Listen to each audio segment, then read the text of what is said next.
जय जय श्री हरिवंश। भगवान की माया से हम फंस गए। हमारा जो स्वरूप है वो अविनाशी है, सुखमय है, आनंदमय है, नित्य है, एक है। अब हम अनेकता में, अनित्यता में, नाशवान शरीर में फंस गए। इसी से मुक्त होने के लिए हमको मनुष्य शरीर मिला है। जो हमारा स्वरूप है वो नैनम छिन्दन्ति सहस्राणि नैनम दहति पावकः न चैनम क्लेदयन्त्यापो न शोषयति मारुतः। अग्नेयास्त्र की भी सामर्थ्य नहीं कि मुझे जला सके,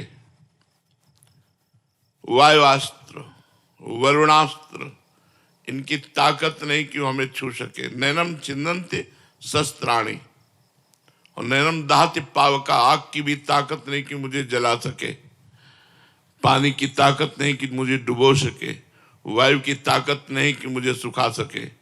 ऐसा तो मेरा स्वरूप है।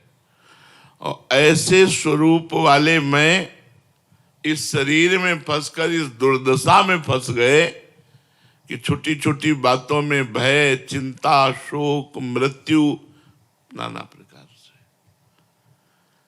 सत्संग इसी से आपको ऊपर उठाता है।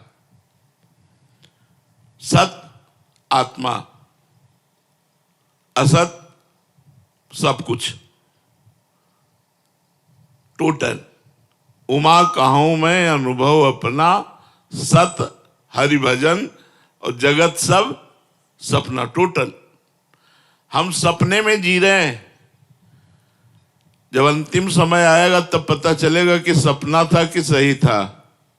जैसे सपने में महल बनाया, ब्याह किया, लड़का बच्चा परिवार सब व्यवस्था, और जब सपन टूटा तो अपने अकेले ना। तो ऐसे दुनिया में लाखों का मेला जुड़ा, हंसा जब जब उड़ा तो अकेला। तब वो समझ में आएगा कि आप स्वप्न देख रहे थे। वास्तविक मोह निद्रा का नाश ना होने के कारण हम भगवान का भजन नहीं कर पाए। देह का नाश अवश्य होगा। जिसे तुम बहुत दुलार करते हो, मार खूब साबुन तेल लगा के स्वच्छ करते हो, सुगंधित द्रव्य लगाते हो, शीशा में देख के गर्व करते हो, ये तुम नहीं हो। ये तुम्हारी पोशाक है। ये तुम्हारी पोशाक है, तुम नहीं हो। और इसका नाश होगा। पोशाक फटेगी, पहनने वाला नहीं फटेगा। बम की ताकत नहीं कि उसे फाड़ सके, वो अविनाशी है। इसी नाशवान का नाश होगा। जब शरीर का नाश ही होना है तो ऐसी कमाई कर लो जो अविनाशी है। तुम्हारे पास अविनाशी कमाई क्या है? आप विचार करके देखो। आप कहोगे इतने बीघा जमीन, इतना बैंक बैलेंस, इतने बड़े पद में, इतनी, ये सब हमने मेहनत करके प्राप्त किया। स्वप्न में जब आखिरी समय होगा, जगोगे तो न पद जाएगा, न बैंक बैलेंस जाएगा, न जमीन जाएगी, न परिवार जाएगा। जाएगा नाम, भगवान का नाम। इसीलिए कबीरा सब जग निर्धना, सब जग निर्धना, धनवंता नहीं कोई। धनवंता सोई जानिए, जाके राम नाम धनो। आप सबसे प्रार्थना है, नाम जप कीजिए। जितना नाम जप करोगे उतना ही आपके पापों का नाश होगा। पापों का नाश होने से दुख का नाश होता है, चिंता का नाश होता है, शोक का नाश होता है, और भगवान प्रिय लगने लगते हैं। सबसे बड़ी बात होती है भगवान प्रिय लगने। जिसे भगवान प्रिय लगने लगे, बस यहीं से जीवन का वो सुख प्राप्त होगा जो हम जन्म जन्म से भटकते हुए अभी तक नहीं प्राप्त कर पाए।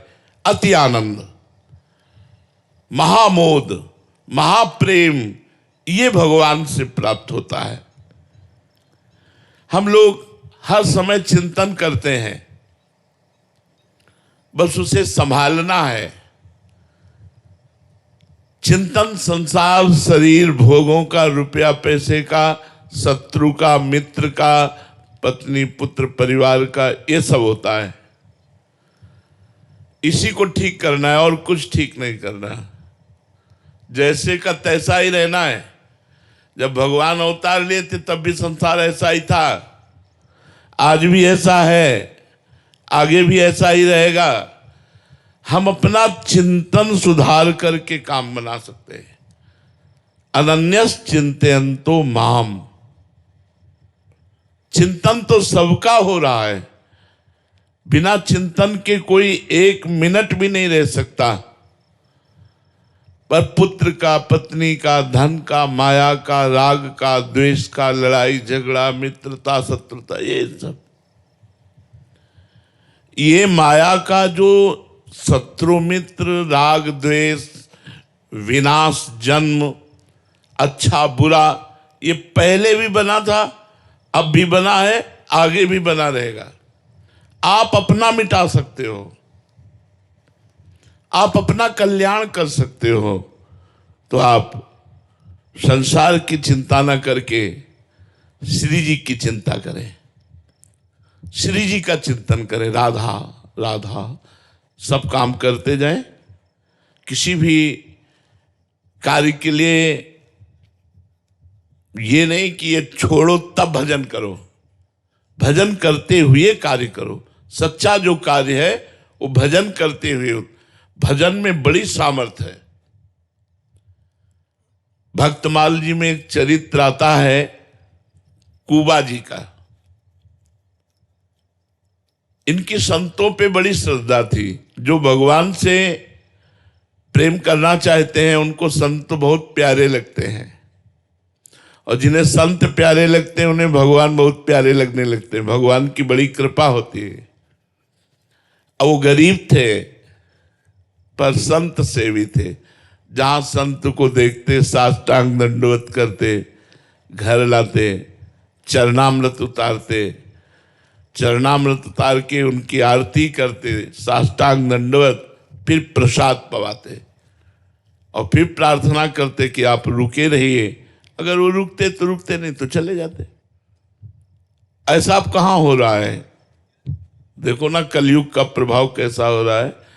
हम लोग जब बच्चे थे, जब संत महात्मा गांव की तरफ आते दिखाई देते तो पिताजी कहते दौड़ो, और सब 500 मीटर दूर दौड़ करके जाके सब साष्टांग दंडवत, और उनको घर लिवा के लाते, उनके चरण धोते।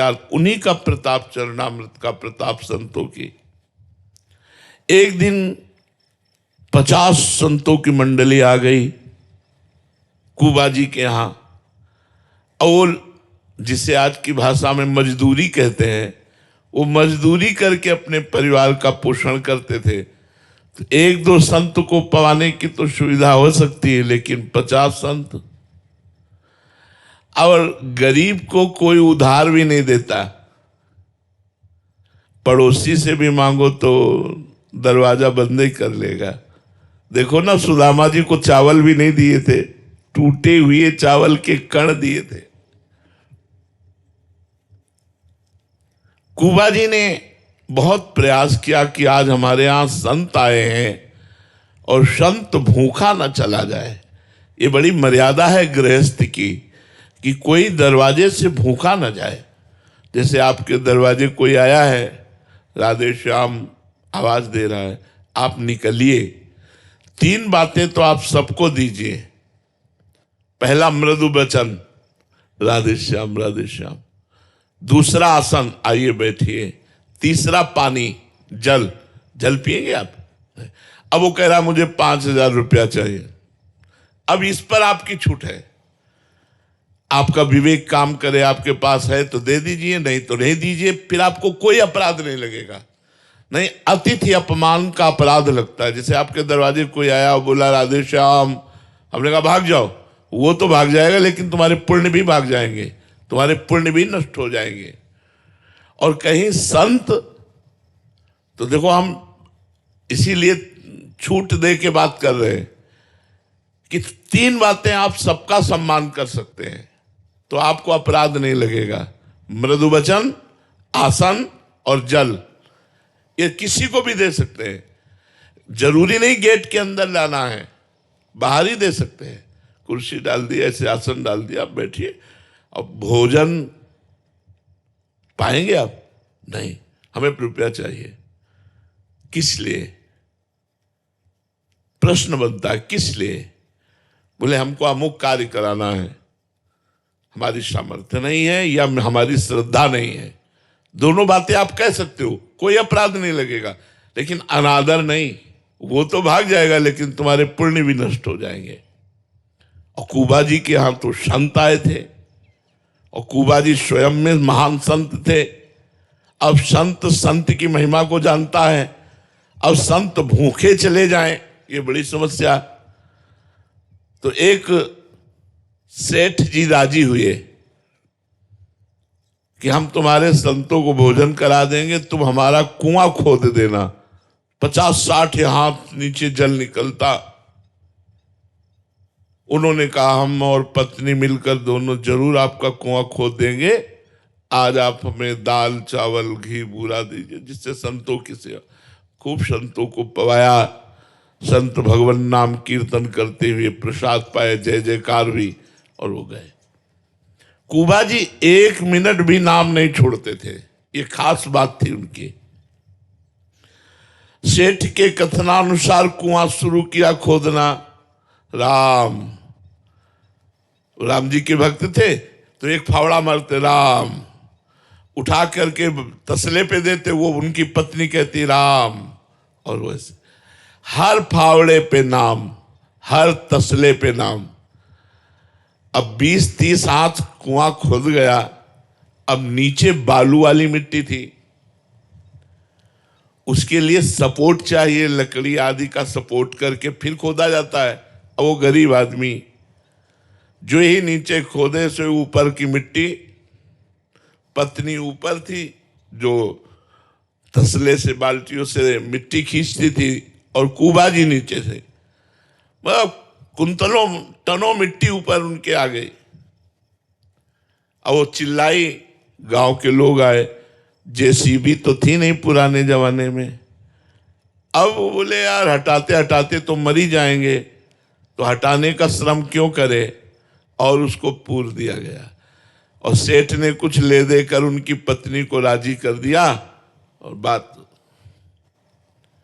एक भक्त संत के उदर के पोषण के लिए किसी से इतना बड़ा वादा, तो देखो भगवान कितने रक्षक हैं। 1 महीना हो गया, भगवान के बातों को आप लोग आश्चर्य में मानकर, या ऐसा कि कोई कथा है, आश्चर्य मत मानो। यदि भगवान का भक्त है तो कुछ भी हो सकता है। एक राजा की सवारी वहां से निकली तो उनको सुनाई दिया राम राम राम। तो राजा ने कहा ये आवाज इतनी मधुर और प्रेम भरी है, ये किस संत की आ रही? आसपास कोई आवाज का लक्ष्य करके गए तो जहां कुआं था वहां से आवाज आ रही थी राम राम राम। बोले महाराज यहां से आ रही। लोगों से पूछा, लोगों ने बताया 1 महीना पहले कुबा जी इसमें दफन हो गए, वो खोदते हुए। तो ऐसा उन्होंने कहा खोदो। अब वो राज सैनिक लगे, कुआं खोदा। जहां कुबा जी बैठे थे वहां एक गुफा बन गई थी। कुबा जी को बिल्कुल कोई चोट नहीं, कोई परेशानी नहीं, श्वास लेने में कोई परेशानी नहीं, करतुम अकर्तुम अन्यथा कर, जो गर्भ में हमको हमारी रक्षा की, वो रक्षा करने वाले भगवान। एक शीतल झारी जल की रखी थी और सुंदर भोजन रखा था, और वो चिदानंद भोजन जिससे मलमूत्र न बने। कुबा जी को निकाला गया, कहा गया कि 1 महीना आप नीचे रहे, आपको कोई कष्ट? बोले बिल्कुल कष्ट नहीं, सीताराम जी साथ थे। केवल 1 महीना ऐसे बैठे रहने से उनके थोड़ा, तो इसीलिए केवल राम जी नाम उनका था, तो कुबा केवल राम जी नाम उनका रख दिया गया। भगवान के नाम में इतने सामर्थ्य, प्रहलाद जी को कितना कष्ट दिया गया, कोई कष्ट प्रहलाद जी को नहीं व्याप्त हुआ। इसलिए चिंता मत करो, अनन्यस चिंतयन्तो माम ये जना पर्युपासते तेषां नित्याभियुक्तानाम योगक्षेमम वहाम्यहम्। भगवान कह रहे हैं योग और क्षेम का वाहन मैं करूंगा, तुम केवल मेरा अनन्य चिंतन करो। ये तीन बातें भक्त के हृदय में अवश्य आ जानी चाहिए। एक तो नाम जप करते हुए भगवान की कृपा पर विश्वास। नाम जप चलना पहला कर्तव्य है, और साथ में विश्वास की भगवान की हम पर विशेष कृपा है। नाम जप करते हुए भगवान की कृपा पर विश्वास, और दूसरा शरीर मरेगा मैं नहीं, पर शरीर तो मरेगा, अर्थात मृत्यु का चिंतन। मरना है यार। आप सोचेंगे कि मरना सोचना कितना कष्टप्रद है। भजन बढ़ता है कि कहीं आपका विस्मरण होकर शरीर न छूटे, आपके स्मरण में छूटे। एक घबराहट बनी रहती है कि शरीर कभी भी छूट सकता है, नाम न छूटने पावे, भजन न छूटने पावे। तो शरीर की मृत्यु निश्चित है, इसलिए भगवान का निरंतर नाम जप करते हुए भगवान की कृपा पर विश्वास। और तीसरा है भजन करते हुए आए हुए दुख सुख को भजन से ना जोड़ना, उसे प्रारब्ध से मानना। हमारा बुरा प्रारब्ध है तो हम उसे भोग रहे हैं, अच्छा प्रारब्ध है तो उसे भोग रहे हैं, लेकिन जो भजन कर रहे हैं ये हमारे संचित कर्मों को और क्रियमाण को संभालेगा। प्रारब्ध को भोग लेंगे, संचित भस्म हो जाएंगे, क्रियमाण निष्प्रभावित हो जाएंगे, और इसी जन्म में भगवत प्राप्ति हो जाएगी। जब हमारा मन बुरी भावनाओं की तरफ जाए तो नाम जप में मन नहीं लगता, इसलिए नाम कीर्तन करना चाहिए। पर उस समय मन मौन रहने की बात सोचेगा, नाम कीर्तन करने की। अगर नाम कीर्तन करो तो बच जाओगे। अगर बुरी भावना आ रही, आप राधा राधा राधा राधा राधा चिल्लाने लगे, तो देख लेना बुरी भावना आप पर शासन नहीं कर पाएगी। पर जब बुरी भावना आती है तो नाम छूट जाता है, भगवान का विस्मरण हो जाता है, और उसी के चिंतन में ध्यायतो विषयांत पुंसान् संगास्ते सुप जाते, उसका चिंतन करना, उसको भोगने की चेष्टा करना, ये दो बातें रह जाती हैं। अगर हम नाम कीर्तन करें तो दोनों बातें शांत हो जाएंगी और भगवान की तरफ हमारा मन लग जाएगा। संसार में जितनी घटनाएं घटती हैं वो पहले से निश्चित है, कोई नई नहीं, इसलिए डरो मत। जो होना है वो होगा, जो नहीं होना वो हो ही नहीं सकता, हो ही नहीं सकता। जो होना है उसे कोई रोक नहीं सकता। एक ज्योतिषाचार्य थे, तो बहुत ज्योतिष का पक्का ज्ञान था, तो सबकी कुंडली बनाते थे। तो एक दिन उन्होंने सोचा अपनी कुंडली भी तो देख लें। तो उन्होंने अपनी कुंडली में देखा कि मगरमच्छ से मृत्यु है। यह निश्चित है। जैसे राजा परीक्षित का जन्म हुआ तो जन्म होते ही ब्रह्म ऋषियों ने बता दिया था कि इनकी तक्षक सर्प के काटने से मृत्यु होगी, भागवत में लिखा हुआ है। उन्होंने ज्योतिष के द्वारा देखा कि उनकी मगरमच्छ से मृत्यु होगी। उन्होंने अपना घर द्वार बेच दिया और रेगिस्तान में जाकर के वहां रहे कि जहां पानी नहीं तो मगरमच्छ कहां, जहां पानी की समस्या है वहां मगरमच्छ कहां। अब ज्योतिषाचार्य थे, उनका बड़ा यश बढ़ा, लोग धीरे धीरे वो यश राजा के काज में पहुंचा। उस समय राजा लोगों का शासन था। राजा ने उनको अपना राज पुरोहित बना लिया। बड़े मजे, राज पुरोहित बन गए। जिस वर्ष राज पुरोहित बने उसी वर्ष लड़का हुआ। अब तो राज पुरोहित का और सम्मान कि पंडित जी के आगमन से ही शुभ काम, सबसे बढ़िया काम, पुत्र हुआ, राजकुमार हुआ। कई वर्षों बाद कुंभ पड़ता है। अब जब प्रयागराज का कुंभ आया तो राजा ने तैयारी की और छोटे राजकुमार को भी साथ। पंडित जी से कहा, आप कुल पुरोहित हो, मंत्र उच्चारण तो आप ही करोगे। उनका महाराज प्रयागराज नहीं जा सकते हम तीर्थ। बोले क्यों? बोले मगरमच्छ से हमारी मृत्यु है, हम जल के समीप नहीं जा सकते। तो उनका तुम चिंता मत करो, गंगा में इधर जाल, यमुना में जाल, बीच का जल छनवा देंगे, नौका से सैनिक रहेंगे, बिल्कुल भय करने की जरूरत। उनका नहीं, अब राज आज्ञा जबरदस्ती उनको जाना पड़ा। जब गए तो लड़का भी जल में, राजा भी जल में। पंडित जी बोले हम बाहर से गड़ा नान्त्वा गणपति गंगवा, बोलना यहां तक आओ। जैसी हो भवतव्यता तैसी बने सहाय, आप ना आवे ताय पे ताय। मगरमच्छ आया, पंडित जी को लील के चला गया, न सैनिक न जाल न कुछ, कोई रोक नहीं पाया। जो होना है हो के रहेगा, जो नहीं होना वो हो नहीं सकता।